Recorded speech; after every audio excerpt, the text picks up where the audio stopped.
It was a family dinner and I was bored out of my mind. I sent a photo to my online boyfriend, a selfie with the hem of my shirt slightly lifted, revealing my abs. "Baby, here's a little treat for you." The moment the message sent, my stepbrother, Julian, who was sitting across from me, usually so noble and aloof, suddenly started breathing heavily. The tips of his ears turned so red they looked like they could bleed. Just then, layers of comments scrolled across my vision. "Baby, look up, your hubby is sitting right across from you, malicious sidekick. You have no idea the male lead is already obsessed with you. He spends every night looking at your photos, and you still dare to tease him. The male lead has it the worst, honestly. He knows you hate him, so he had to create a fake identity just to date you online." My gaze froze. I looked at the man with the gold-rimmed glasses and a cold expression. Slowly, I extended my hand. "Let me see your phone." Chapter 1, the words hung in the air, and for a moment the atmosphere turned to ice. The Danmaku, however, exploded. Did I hear that right? The supporting male lead actually wants to see the male lead's phone. Is the stuff in there even fit for public viewing? Julian's long, elegant fingers, which had been resting lightly on the table, paused for 2 imperceptible seconds. A flicker of something passed behind his lenses, but his face remained a mask of cool asceticism. He calmly slid the phone across the table. "Help yourself." His voice was perfectly level, without a hint of emotion. It made me wonder, could the Danmaku be lying to me? Or maybe I ate some bad mushrooms last night and started hallucinating. After all, from the day we met, Julian has always been ice-cold toward me. He's never shown the slightest bit of interest. Otherwise, my dad and his mom wouldn't have been a blended family for 4 or 5 years, with us still being practically strangers. Just as my fingertips were about to touch the phone, the Danmaku began to flash frantically again. The male lead is just putting on a show. He looks as cool as a cucumber, but his Adam's apple is trembling. "Baby, don't believe him. His photo album is full of candid shots of you sleeping." I was shocked. My fingers trembled as I tapped open the photo album, but inside there was nothing but a pile of boring academic documents. The man's gaze darkened, his voice low and raspy. "What are you looking for?" I tossed the phone back to him. I couldn't resist testing him. "Looking for you, of course, to see if you take any private photos." My gaze meaningfully swept over his waist and below. In the next second, Julian's pupils contracted. He instinctively clenched his fists, the veins on the back of his hands popping. "Baby, stop teasing him anymore and he's going to explode." The photos were deleted, but there's an encrypted folder named Study Material. "Baby, last time." The male lead was looking at it while he... Or maybe, Julian frowned at me. "Is this your new way of pranking me?" I shrugged and leaned back in my chair. "See, I told you the Danmaku wasn't credible, because Julian wasn't just my stepbrother. From the moment we met, we were archenemies, constantly at each other's throats." Julian stood up. He gave a deadpan nod to everyone at the table. "Enjoy your meal. I'm going back to my room." But before he left, the Danmaku flashed even faster. If the male lead doesn't leave now, his suit pants are going to burst. Judging by his state just now, the underwear he hid 2 days ago is probably going to be another casualty. So cold and ascetic on the surface, but secretly a gloomy Yandir who goes crazy over his little brother's pictures. Chapter 2. After Julian left, I completely fell apart. I pinched my thigh hard. Ouch, that really hurt. It wasn't a dream, but I just couldn't fucking accept it. My sworn enemy, the person I hated most, was my sweet online boyfriend. My adorable, gentle darling who called me wifey and cooed at me every day. How could he possibly be Julian, the guy who wore a perpetual scowl and looked down on me at every turn? The Danmaku was still floating in front of my eyes. Oh no, the male lead is taking another cold shower. "Please, malicious sidekick, figure it out already. Your hubby is losing sleep thinking about you every single night." I slumped in my chair, feeling completely lifeless. So I was living in some trashy, melodramatic BL novel. Julian was the noble, aloof, genius male lead, and I was his unattainable, arrogant, and malicious cannon fodder younger brother. From the flashes of commentary, I pieced together the general plot. Later on, I would accidentally discover that my online love was Julian. Not only would I deliberately play with his emotions, but after getting bored, I would choose to abandon him. Then the kind and virtuous second male lead would appear, saving Julian from his spiral into darkness. Julian would have a sudden awakening, realizing that what he felt for me was just superficial physical desire, while his feelings for the second male lead were true love. And I only after losing him would realize I had fallen in love with him long ago, beginning a desperate, futile attempt to win him back. When that failed, I would even try to kidnap and force myself on him. In the end, I'd be sent to a mental hospital by my entire family, where I'd completely lose my mind. What kind of god-awful, abusive fiction script was this? I took a deep breath and shot up from my seat. No, I had to verify this. Chapter 3. I scrolled through my chat history with Julian. Almost every message was enough to make my face flush and my heart race.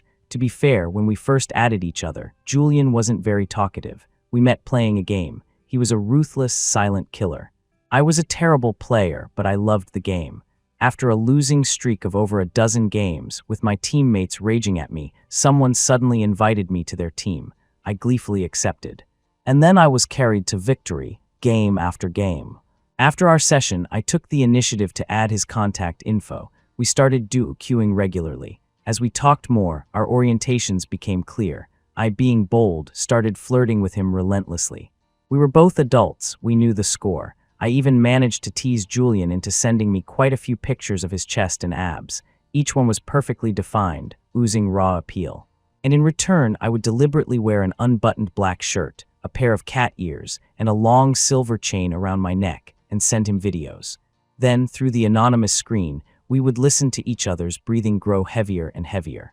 The thought left a complicated taste in my mouth. I went back to my room and initiated a video call. Chapter 4. The call was answered quickly. The camera was shaky, then focused on the man's upper body. Just as the Dan Maku had said, Julian was shirtless. Droplets of water traced paths down his lean chest, over his V-line, and downward, eventually evaporating in the steam. The man's chest rose and fell as he panted, as if he had just finished some kind of strenuous activity. Wifey, his voice was hoarse, laced with a damp seduction. I'm in the shower, what's up? I swallowed hard. I simply couldn't connect this sensual, desirable man in front of me with the cold, aloof Julian. I leaned closer to the screen. My voice dropped to a seductive whisper. Baby, let me see you down there.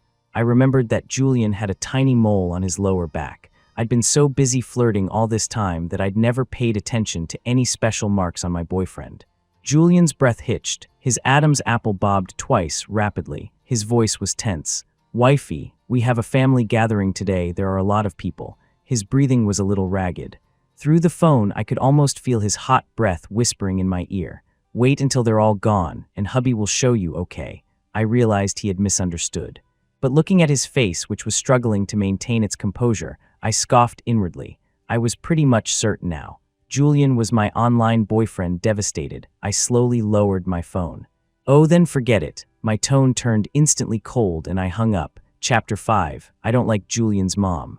By extension, I thoroughly disliked Julian, because Julian's mother, Elena, was my father's first love.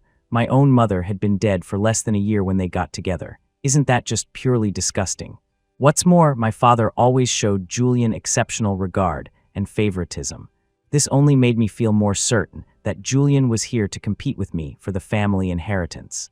And now, the person I hated from the very beginning had turned out to be my boyfriend. How was I supposed to accept that? Just as I was stewing in my frustration, the phone on my pillow vibrated wildly. Wifey, why did you suddenly hang up? Did I say something wrong? Did I make you unhappy? Tell me and I'll change it right away. Wifey, please talk to me, okay? Frantically sends pictures. Wifey, I was wrong. Whatever you want to see, I'll take a picture of it for you. My body is only for my wifey to see. Watching my phone being bombarded with photos from every angle, I felt a knot in my stomach. I turned it off. How could this kid Julian have two completely different faces, one online and one in real life? I packed a few things, ready to head back to my own small apartment for a while. As I was leaving, Julian's mother came out with a plate of fruit. Leo, you're going out so late, she called. Come have some fruit with us. I subconsciously opened my mouth to mock her. I'm not eating it. Who knows if you've poisoned it? The next second, Julian rushed down from upstairs. His eyes, filled with an undisguised anxiety and possessiveness, landed on me. The nasty words I was about to say were instantly swallowed. Julian moved forward, restraining himself. He couldn't help but ask, "Where are you going?" Today was supposed to be the monthly family gathering, which meant I was supposed to stay until tomorrow. But right now, I couldn't stand to be here a moment longer. I turned my face away, feeling completely uncomfortable. A wave of irritation washed over me. My tone was harsh. None of your damn business. With that, I shouldered past him and slammed the door on my way out.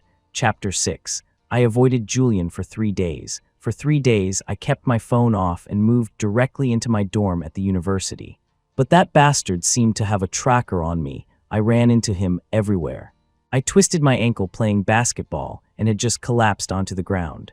Before my teammates could even surround me, Julian had already pushed through the crowd and rushed in. He was breathing a little fast, his fringe slightly messed up. He knelt on one knee in front of me. His cool fingers gently pressed my swollen ankle. "Are you okay?" I flinched as if electrocuted. "What are you doing here?" I paused, muttering to myself, "You're really haunting me." Julian didn't answer, but the pressure from his hand increased slightly. I couldn't help but frown and pull my ankle back. "Ouch, be gentle," he looked up, his gaze heavy, filled with an unquestionable authority. "You know it hurts, yet you still let yourself get injured."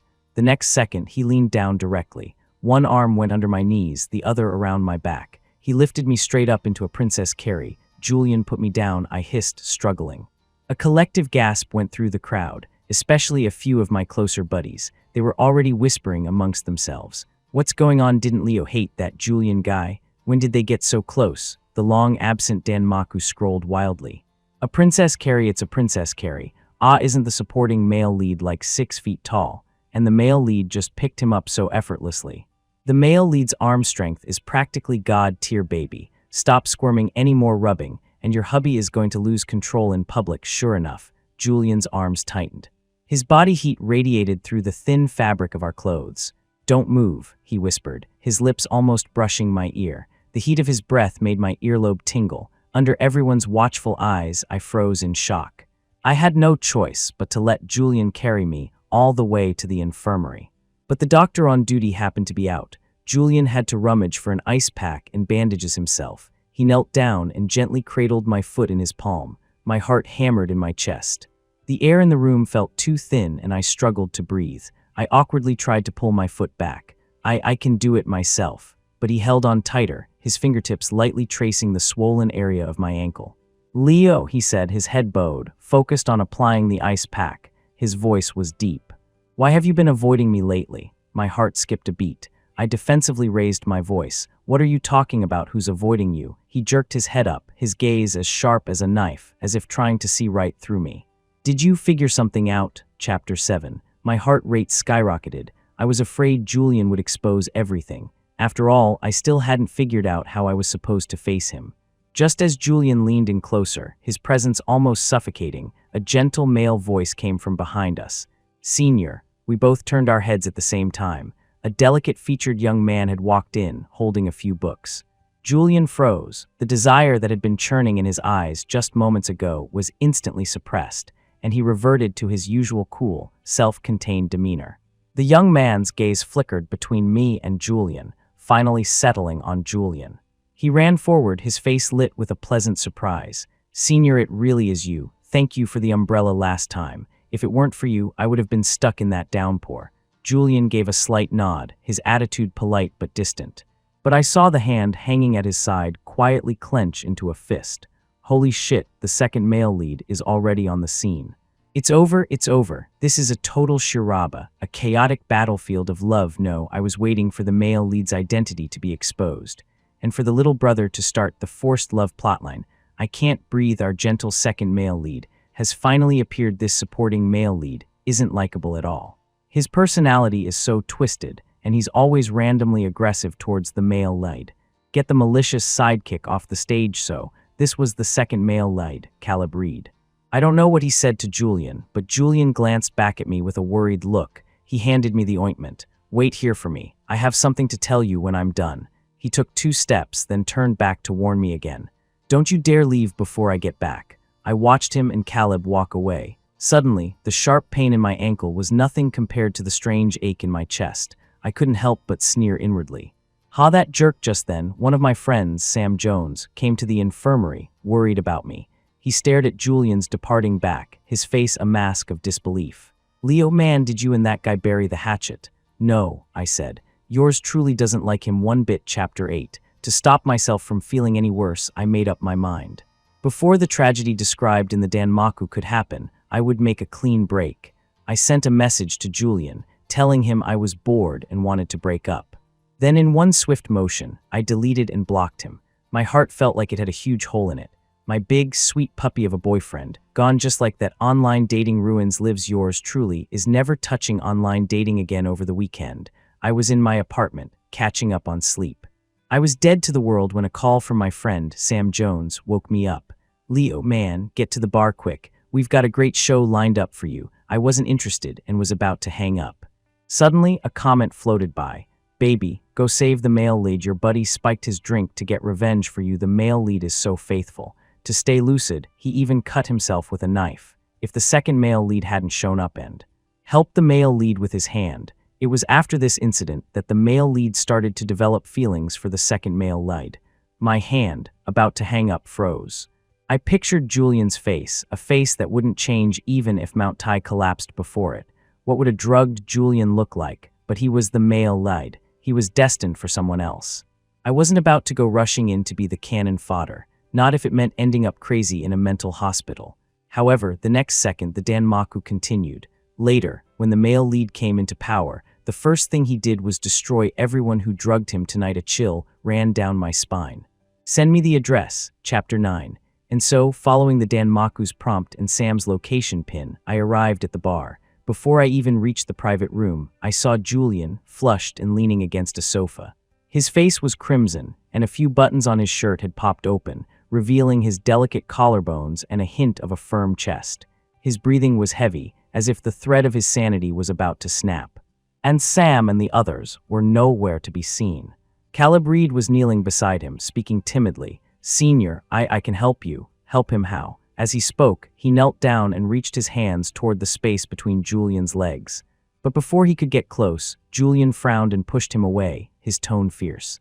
"Get lost, don't touch me." Seeing that Caleb was about to try again, and fearing that Julian would actually go after Sam and the others when he sobered up, I quickly stepped in and supported him. The man's body was burning hot, and he was panting heavily.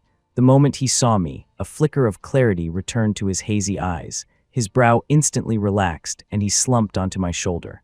"Wifey, is that you? Ooh, so we're not even pretending anymore. Just calling him wifey straight up. If he keeps pretending, he's gonna lose his wifey for good. Ever since the supporting male lead dumped him, the male lead has been hiding in a dark corner, crying with his phone every day. His eyes are all swollen. Baby, don't let this drunk male lead get away. Rip his clothes off. Teach him a harsh lesson. I'll pay to watch." I forced a friendly smile at Caleb. "He's my brother. I can take it from here." Caleb still wanted to step forward, but seeing how Julian had been clinging to me nonstop since I appeared, he could only bite his lip and leave, unwillingly. I didn't want to go back to the family house, a place that now belonged to others. And I definitely didn't want to take Julian back to my apartment. I had no choice but to help him to the hotel next door and get him a room. I needed his ID, but no matter how many times I asked, Julian didn't respond. I had to reach into his pants pocket myself to find it. After a long search, I finally pulled it out from the deepest corner of his pocket. As I did, I felt Julian's breath suddenly quicken beside me, the hot air spraying against my neck. I finally managed to get him into the room, only to be pulled down with him onto the bed. Julian propped himself up above me, his hands on either side of my head. His face was flushed. He lowered his gaze, staring at me. His shirt was more than half unbuttoned, revealing well-defined pecs and abs that gleamed enticingly under the light. "Wifey," he began, his voice impossibly hoarse. "Why did you suddenly want to break up?" Chapter 10. I froze for a second, frowning. But Julian paid no mind and spoke again. "Did I do something wrong? Tell me and I'll change, whatever it is. I'm just begging you, don't leave me." His words left a bitter taste in my mouth. I tried to push him away. "Julian, get off me. You've got the wrong person. I'm not your wifey." But in the next second, Julian took off his gold-rimmed glasses. His warm, large hand seized my wrist, pinning both my hands above my head. His heavy body pressed down on me. His lips crashed down on mine with an undeniable force, grinding against them. The kiss was deep and savage, a plundering possession, as if trying to merge me into his very being. By the time I came up for air, panting, the man had guided my hand under the hem of his shirt, making me touch the abs I had obsessed over during our online romance. They were just like in the photos, a full 8-pack. "Wifey," he panted, his warm lips brushing against my earlobe. His voice was seductive, like them. "I trained them just for you." At some point, Julian had completely ripped open his own shirt. His pecs, abs, and the clean V-line were all on full display, disappearing beneath his belt. My throat went dry. I couldn't help but swallow, but I held onto my last shred of sanity and pushed him. "Julian, sober up, for God's sake. Don't let the drugs control you." He looked up, his eyes dazed but determined. His movements didn't stop. "Baby," he nuzzled my neck like a pitiful little puppy, both aggrieved and desperate. "I feel so awful. Help me, please." "Help you, my ass, huh? What's going on? Did the moderator lock me out?" "Open up," I wanted, of course. I knew it would fade to black at the crucial moment. "Male lead, you better make sure the supporting male lead can't get out of bed. Don't you dare stop. Until dawn." Chapter 11. That drug was potent. That bastard Sam is so done for. After Julian fell asleep, I hurriedly threw on my clothes and ran out. Two thoughts immediately flashed through my mind, but my ass hurt too much. I could only move slowly. I'd barely made it out of the hotel lobby when I ran straight into the culprit, Sam Jones. A wave of fury washed over me, and I barely suppressed my rage. He was the one who did the bad deed, but I was the one who paid the price with my ass. Sam froze for a second when he saw me. "Leo, man, what are you doing coming out of a hotel? By the way, have you seen that bastard Julian?" He angrily pulled out a small bottle and tossed it to me. I went outside and realized I used the wrong damn drug. I mistook vitamin C tablets for an aphrodisiac and put them in his drink. My world collapsed. Good news, Julian wasn't drugged. I didn't have to worry about him retaliating later. Bad news, I sacrificed myself for nothing. "Sam, you asshole." A tidal wave of fury crashed over my head. I clenched my fists and punched him in the stomach. "Sam, forget anyone else. I'm going to fucking kill you right now." Without waiting for his stunned reaction, I stormed off, clutching my aching butt and limping away. A few days later, my dad suddenly called, telling me to come back to the family house for dinner tonight. I was sprawled on my bed, my butt still throbbing with a dull ache. I rolled my eyes, even though he couldn't see. "Not going." My dad, calm and collected, knew exactly how to manipulate me. "Feeling rebellious, are you? Don't want your allowance anymore." "What time's dinner?" A wise man knows when to yield and when to stand firm. Keep your principles in your heart and the fortune in your hand. You can't be mad at money. Chapter 12. I procrastinated until it was time to leave, only to find Julian's car parked downstairs. He was wearing a long trench coat, his shoulders broad and legs long, his hair casually styled. He wasn't wearing his glasses today, revealing his deep-set eyes. He leaned against the car, one leg bent. A cigarette was pinched between his fingers. When the wind blew, the smoke blurred his features. I froze at the door. In a haze, the chaotic memories of that night flooded back. It was the first time I realized a man's fingers could be so long. I could still feel the heat of Julian's breath on my ear that night, how he held me in front of the mirror, his near hoarse whisper. "Good boy, wifey, open your eyes. You look so beautiful in the mirror." My cheeks burned uncontrollably. I instantly regretted agreeing to this dinner. Seeing me, Julian stubbed out his cigarette. His voice was raspy. "Bah," he paused, then started again. "Uncle Robert asked me to pick you up."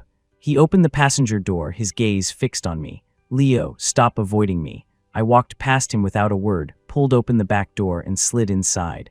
I turned my head to look out the window, avoiding his intense gaze.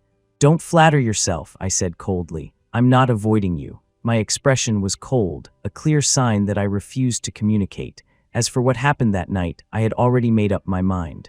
I would deny it to my dying breath. Chapter 13. We arrived at the family house. At the dinner table, my dad glanced at me and let out a cold snort. "You finally look like a decent human being today." I scoffed lightly, ignoring him. Eleanor, Julian's mother, meekly placed a piece of pork rib in my bowl. Without even looking, I used my chopsticks to push it out. My dad's brow furrowed, and he shot me a sideways glance. "Leo, are you determined to make everyone in this family miserable?" I leaned back in my chair, crossing my legs. My fingers tapped impatiently on the table. "Isn't it obvious? The three of you are a happy little family. Why did you have to call me back to be an eyesore?" My dad finally lost his temper. He slammed his chopsticks down. "How has Auntie Eleanor ever wronged you? She tolerates you in every way. Can't you learn a little from Julian? Look at you, arrogant and disrespectful day in and day out, refusing to be disciplined. You'll be a good-for-nothing your entire life. Oh my God, is that really something a father would say? I feel so bad for the supporting male lead. He's like an outsider in this family. It was originally his and his mother's home, and now it's been taken over by outsiders. Who could stand that?" My eyes instantly turned red. I violently kicked the chair beside me and pointed at Julian across the table. My voice trembled, a tremor I couldn't quite conceal. Yeah, that's right, I'll be like this my whole life. You don't like me. You only like Julian, right? Fine, he's your son, and I'm not. Can I leave now? I turned to go, but Julian blocked my path in a single step. He looked at my dad, his voice calm but unyielding. Uncle Robert, what you just said was too harsh. You should apologize. My dad's eyes widened in anger, and he slammed his hands on the table. Let him go. This family owes him nothing. He pointed at Julian and roared at me. Do you have any idea? Julian is the one who's. Uncle Robert, Julian's voice suddenly rose, cutting him off, so urgent it seemed like he was trying to hide something. Julian's mother also stood up immediately, gently trying to mediate. She eventually managed to pull my furious father away from the dining room. In an instant, the vast room was empty except for Julian and me. The air was thick and still. He stood in front of me, his head slightly bowed, a few strands of hair falling across his forehead. He tentatively reached out, wanting to touch me. Leo, your dad didn't mean it like that, you. Enough, I viciously slapped his hand away. My voice was ice cold, piercing. Julian, you listen to me carefully. I hate you. The very sight of your face makes me sick. Your mother stole my mother's husband, and you stole my father. What? Did you think that by changing your identity and groveling online, I'd fall for you? Dream on. I never liked you. I just thought it was amusing to see you act as pathetic as a dog, wasn't it? My face was a blank mask. I spat out the cruelest words I could find. Every word, every syllable was like a poisoned dagger, stabbing ruthlessly into his heart. Julian's face went deathly pale. His fingertips trembled slightly, his voice strained. Do you really not have any, even a tiny bit of feeling for me? No, I said definitively. Julian's hands fell limp. His expression was unreadable. He took a small step back, putting distance between us. His voice became abnormally cold. I understand. I won't bother you again. With that, he turned resolutely and pushed the door open, leaving. As I watched his disappearing back, I felt no sense of vengeful satisfaction. Instead, there was a hollow, empty pain. It spread slowly. Dull and bewildering. Chapter 14. On the surface, I may be all jokes and laughter, never seeming to take anything seriously. But deep down, I know I'm an extremely conflicted person. On one hand, I can't help but be drawn to Julian. On the other, I'm consumed by a mad jealousy of him. When I was little, my father was always on business trips. In that huge villa, it was just me and my mother. He never even showed up for parent-child events at school.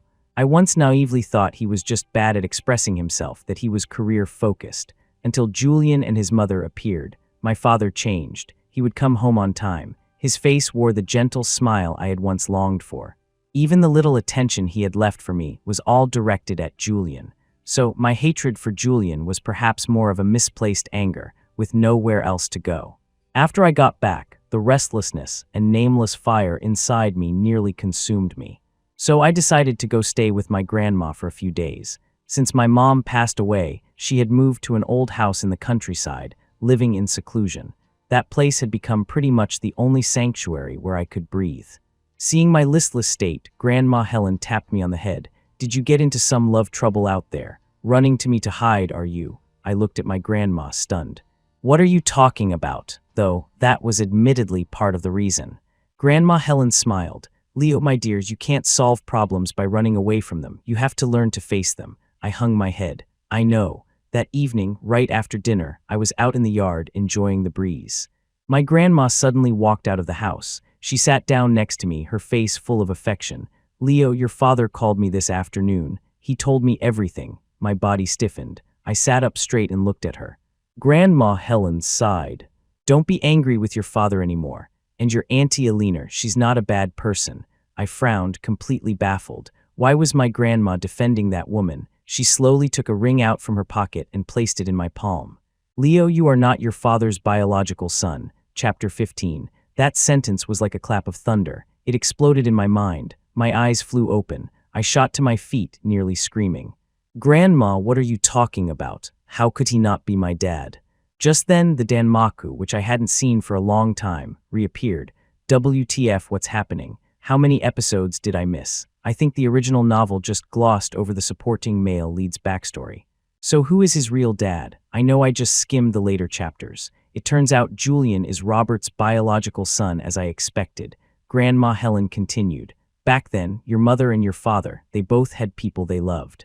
But for the sake of family business, we forced them to break off their relationships and enter an arranged marriage. It wasn't until after your mother passed that I found out she was already pregnant with you before the wedding. I felt as if all my strength had been drained. I collapsed back into the chair. My mind was a complete blank. My body felt ice cold. My voice trembled uncontrollably. Is Julian my dad's son? Grandma Helen closed her eyes, and cloudy tears rolled down her cheeks. Her face was full of regret. Yes, your father didn't know either. When he and your Auntie Alina broke up back then, she was already pregnant with his child. Leo, she's an innocent victim in all this too. My face was deathly pale. Innocent? Then who was guilty? All my years of accumulated resentment, antagonism, and anger had now become a colossal joke. No wonder my mother and father's relationship had always been one of polite distance. No wonder my dad showed such favoritism to Julian. So what about Julian? Did he know all of this from the beginning? The Danmaku was still scrolling frantically, like 1,000 knives stabbing into my heart. Oh my God, I suddenly feel so sorry for the supporting male lead. He always thought his father was just biased, but he never imagined he wasn't even his biological son. The ring Grandma just gave him, that was from his biological father to his mother, right? Such a pity. That man died in a car crash not long after they broke up. He died without ever knowing he had a child. Sobbing, I gripped the cold ring in my hand. My fingertips trembled violently. My chest felt like it was being crushed by a boulder. A suffocating pain spread through me. Actually, the male lead is tragically pitiful too. He knew everything from the start to protect the supporting male lead from getting hurt. He was willing to call his own biological father, uncle, for his whole life. Swallowing all the grievances and the truth, heartbroken, and he was still humiliated like that by the person he loved. Two little miserable souls. Why do they have to torture each other like this in that moment? I finally understood what my father had been trying to say that day. The words Julian had cut off. He knew all along, but he never said a word. He just watched me, like a clown on a stage, venting a hatred that was never meant for him. And now, all the cruel words I had thrown at him had turned into sharp boomerangs, slicing back and brutally piercing my own heart. Chapter 16. The truths were like thorns, embedded in my heart. Every movement was agony, so I refused to go back and face it. I stayed with my grandma, living with her. Until one morning, I was watering my grandma's new vegetable garden when a familiar engine sound came from the gate. I looked up. It was Julian. He got out of the car and stood in the morning light. His white shirt was immaculate, his face framed by his gold-rimmed glasses. He looked as cool and restrained as ever. He looked past me at my grandma. His voice was calm, betraying no emotion. "Grandma Helen, I'm here to take Leo back." Grandma Helen patted my back and whispered, "Go on. You have to face it eventually." I shuffled over, a storm of emotions churning inside me. The person I had hated for so long had suddenly become the most innocent of all. And I was the real jerk, the one who had been kept in the dark, wantonly hurting others. I got in the car, closing the door. In the confined space, the air felt thin. His cold, crisp scent enveloped me, making me feel completely out of place. "Are you doing okay lately?" Julian was the first to break the silence, his voice a bit hoarse. I turned my head to look out the window. "Yeah, I'm fine," I replied in a low voice. The atmosphere was awkward and silent. I actually had a lot of questions for him. Like, did you know all along? Or, why didn't you tell me? But what would be the point of asking? It would only make things more embarrassing for both of us. This is killing me. Will you two just talk? The tension in here is so thick I can't breathe. Male lied. Just pounce on him, pin him down, grab him by the throat, and tell him that a bitter fruit is still a fruit. The low pressure in the car continued to build.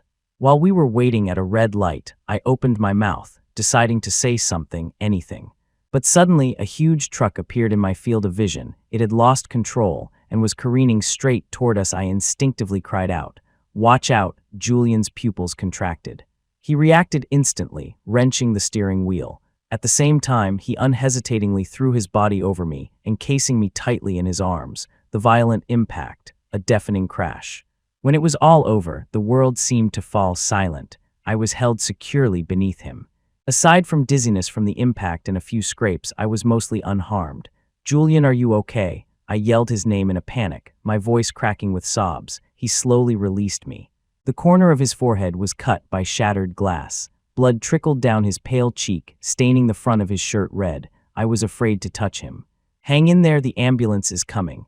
I'm telling you, if you dare close your eyes, yours truly will never forgive you for the rest of my life. Julian's hand trembled as he cupped my face, wiping away the tears from the corner of my eye.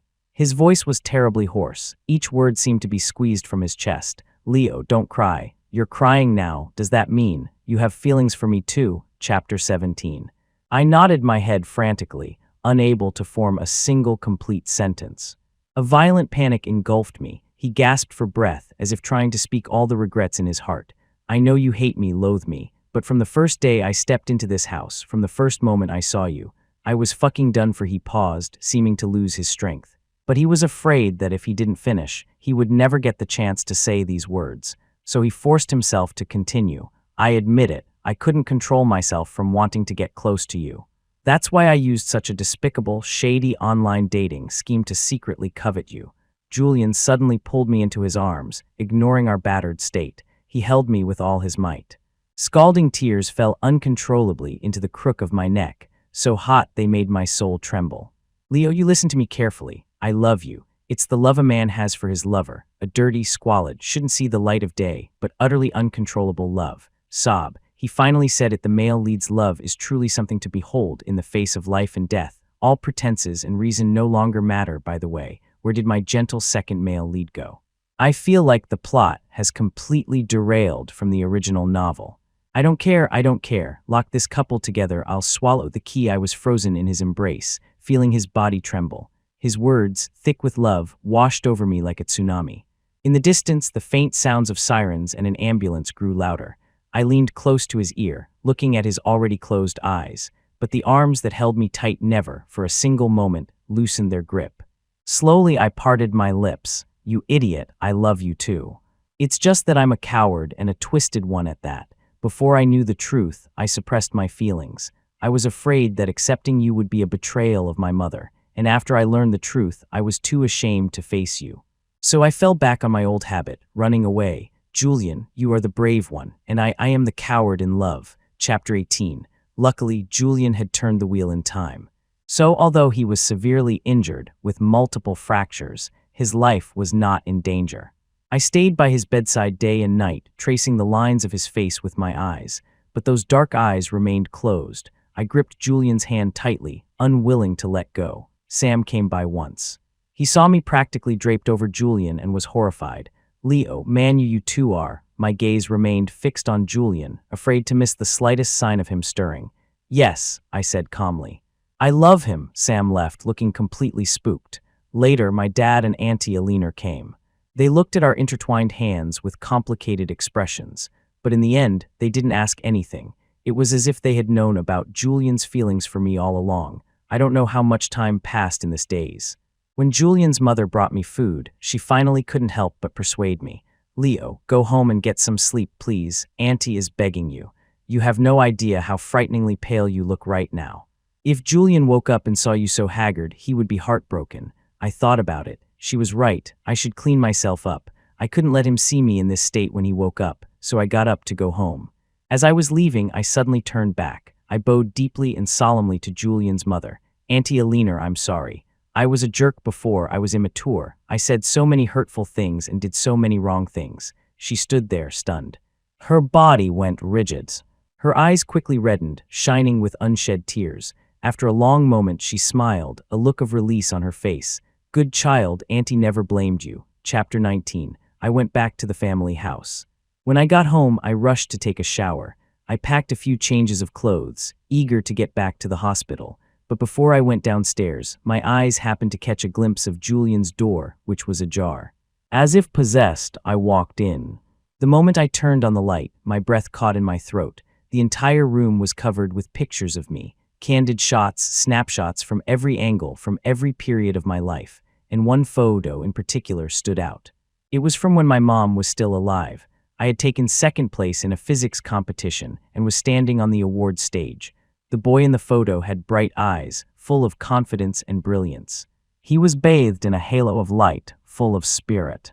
I had almost forgotten. Before my mom passed away, I too had worked desperately hard just to earn a shred of my father's approval. I too had once been a shining star in others' eyes.